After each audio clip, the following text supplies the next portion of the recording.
રીતે ભગવાન શ્રી કૃષ્ણ ગોકુળવાસીઓની ગોવાળિયાઓની અને ગૌ પ્રેમીઓની રક્ષા કરવા માટે આખા ગોવર્ધન પર્વતને પોતાની ચટલી આંગળી ઉપર ઉપાડી લે છે। ભગવાન શ્રી કૃષ્ણએ કીધું છે કે હું જે લોકો ગાયને માનતા હશે, પૂજતા હશે, તેની સેવા કરતા હશે અને તેમને આર્થિક મદદ કરતા હશે, તેમની સદાય હું રક્ષા કરીશ।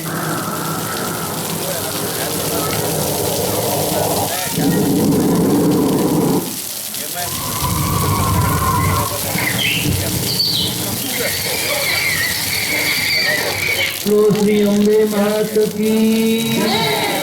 आप सबको गौशाला में मदद करवा માટે આ શો જોવા માટે આવ્યા તે બદલ શ્રી કૃષ્ણ ગૌશાળા આપનો હૃદયપૂર્વક આભાર માને છે। કાલે દશેરાના દિવસે પણ શો ચાલુ રહેશે, તો આપની આજુબાજુમાં રહેતા લોકોને જોવા માટે મોકલજો।